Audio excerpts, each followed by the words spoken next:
लेकिन इसके ऊपर एक आध्यात्मिक जगत है। अब हम उस आध्यात्मिक जगत के बारे में चर्चा करेंगे। वो आध्यात्मिक जगत आनंदमय है, शाश्वतमय है तथा सब चिंताओं से मुक्त है। हमारा शाश्वत घर जहां के हम मूल निवासी हैं। आध्यात्मिक जगत का वर्णन ब्रह्म संहिता में हुआ है। उसमें कहा है कि आध्यात्मिक जगत में हर जो शब्द है वो गीत के समान है, चलना नाचने के समान है, पानी अमृत के समान है। सभी जीव पूर्ण शुद्ध है और जहां जन्म मृत्यु जरा व्याधि जैसे रोग नहीं है। ऐसा आध्यात्मिक जगत है जो हमारा वास्तविक शाश्वत घर है, जहां पर हम अंत नहीं होने वाला सुख प्राप्त कर सकते हैं, जिसके बारे में भगवान कृष्ण भगवत गीता के 15वें अध्याय के 6ठे श्लोक में कहते हैं। ऐसे धाम के बारे में, ऐसे आध्यात्मिक जगत में आनंद ही आनंद है। कोई स्कूल नहीं है, कोई कॉलेज नहीं है, कोई पढ़ाई नहीं है, कोई नौकरी नहीं है, कोई बिजनेस नहीं है। हमेशा कृष्ण के साथ खेलते रहो और प्रसाद खाते रहो।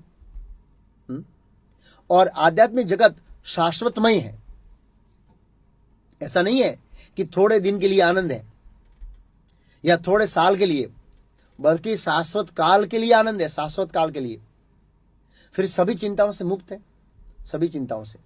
खाने की चिंता नहीं है, रहने की चिंता नहीं है, भूकंप आने की चिंता नहीं है, बाढ़ और सुनामी आने का चिंता नहीं है, भय नहीं है। वहां पर किसी भी प्रकार का भय नहीं है, सभी चिंताओं से मुक्त है। आनंद ही आनंद है। उस आनंद में कोई रुकावट नहीं है। इस भौतिक जगत में आनंद में रुकावट आती है। वही हमारा असली घर है, जहां के हम मूल निवासी हैं। वहां पर हम भगवान कृष्ण के साथ 3 प्रकार के भाव से प्रेम कर सकते हैं। 3 प्रकार के भाव से। पहला है सख्य भाव, इन गोप पालकों को देखिए। फिर वात्सल्य भाव, यशोदा मां को देखिए। माधुर्य भाव, इन गोपियों को देखिए।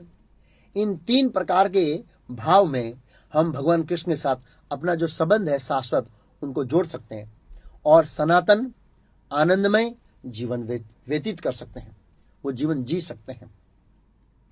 भगवान कृष्ण हमेशा के लिए सच्चित आनंद अर्थात शाश्वत, ज्ञानमय और आनंद से परिपूर्ण है।